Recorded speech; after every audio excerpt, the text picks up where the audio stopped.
আমার কামতাপুরের বুকত যে কামতাপুরি জনজাতির মানসিগিলা আছি এই মানসিগিলাক ধরিয়া কেন্দ্র বা রাজ্য দুয়ে সরকার ছিনিবিনি খেলাছে বা হামাক লাড্ডুর মতন পাক খোয়াছে। একবার কেন্দ্র কষে আলাদা রাজ্য মুই দিমে ভোট নিবার টানে, কিন্তু ভোট বিড়ালে শেষ, পর্ব শেষ। রাজ্যও কিন্তু কষে কামতাপুরের জনজাতির কারণে ডেভেলপ করবে, ডেভেলপমেন্ট দিবে, স্কুল কলেজ হসপিটাল দিবে, আজই তো দূরের কথা। কামতাপুরি জনজাতির কোনো ডেভেলপ নাই, আমরা কি মানছি না হই? আজ আমার ছাওয়া ছোট গিলা লেখাপড়া করিয়া বিদেশ যাচ্ছে, কেরালা যায়া উংরাজি মরেছে, তাহলে আমার ছাওয়া ছোট গিলার কি শিক্ষার দাম নাই? আমার ছাওয়া ছোট গিলা কি মায়ের দুধ খেয়ে মানসি করি নাই? আজ এত মানুষের চাকরি হারা হয়েছে, চোখুর জলে বন্যা বয়েছে, তারা আমার ছাওয়া ছোট গিলা উমরা মায়ের দুধ খেয়ে বই পড়ছে, আর আমার ছাওয়া গিলা কি ছাগল গরুর দুধ খেয়ে মানসি হয়েছে? তাহলে এই জবাব আজি আমার মুই এই জবাব মন্ত্রী মমতার কাছে চাও বা কেন্দ্র সরকারের কাছে চাও।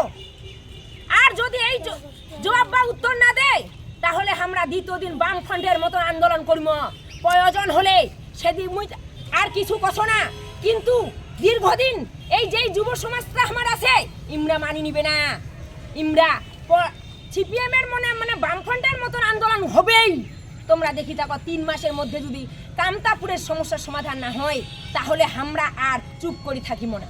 ইয়ার আগতে তোমরা কইছিলেন যে যদি আমার আলাদা রাজ্য বা কেন্দ্রশাসিত অঞ্চল না দেয় বৃহত্তর আন্দোলনের ডাক দিমু। ইয়ার পরেও রেলরুকো আন্দোলন করা হয়েছে কেপিপির পাক থাকিয়া, ইয়ার পরেও কোনো শুরু হয় নাই, কি করবেন?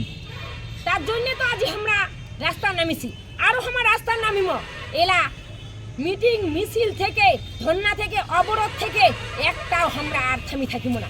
যেহেতু মরিবারে নাগিবে, নুটের মতন করে মরিয়া লাভ নাই, হাতির মতন করে মরিম। প্রয়োজন হলে হাজার হাজার লাশ বলি হয়ে যাবে, তাও আমরা আমার আলাদা রাজ্য বা আমার দাবি থেকে আমরা পিছু পাহব না, আমাক নাগিবেই। আচ্ছা, এই যে আমার তো যা দেখার পাই যে বর্তমানে আন্দোলন মানে অনেকগুলো সংগঠনের পৃথক, তোমরা কোন সংগঠনের পক্ষ থেকে এই আন্দোলনের নামেছেন? কেউলো লিঙ্গমেন নারী মঞ্চ সমন্বয় কমিটি। আচ্ছা, তোমার সাথে কি আরো কোনো সংগঠন কি যোগ সাজস থাকবে? হ্যাঁ, অবশ্যই থাকিবার পারে, অনেক সংগঠন থাকিবে। এবার আমরা সবাই মিলি, সগারে তো আলাদা আলাদা সংগঠন আছে, কিন্তু সগারে বেনার নিয়া একঠে হইয়া আমার লড়াইটা চালে। আচ্ছা, এই আমার তো জানি পাচ্ছি যে কেএসডিসি নামে একটা মানে সংগঠন আছে যেটা সবাই মিলে থাকে, তোমাকে সেই সংগঠন আছে না তোমরা আলাদাভাবে মঞ্চ গঠন করবে? আমার তো কেএসডিসি তো আমরা জয়েন হইছিনি, আমরা কেউলো লিঙ্গম্যান আছি, আমরা কেউলো লিঙ্গম্যান ভাবে আন্দোলন করিব, আমরা আর অন্য কোনো সংগঠন থাকিব না, বা আমরা কেএসডিসিতেও থাকিব না।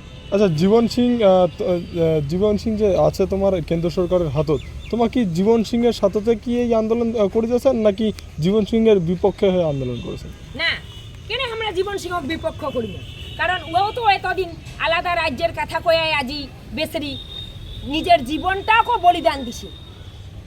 তাহলে সরকার জীবন সিংয়ের ব্যাপারটা সরকার বসিবে, যেহেতু কেন্দ্র আছে রাজ্য আছে, কেন জীবন সিং আজি কি বাচ্চা আছে বা কেন সরকারের নগদ হয়ে বসিবে সেটা তো দুই সরকার বুঝিবে, সেটা দুই সরকারের মাঝতে কথা হবে, কিন্তু ওই তো আমার আওতায় নাই, যেহেতু সরকারের আওতায় আছে। তাহলে তোমরা পৃথকভাবে পৃথক সংগঠন নিয়ে পৃথক রাজ্যে আন্দোলনে নামেছো? হ্যাঁ, অবশ্যই অবশ্যই।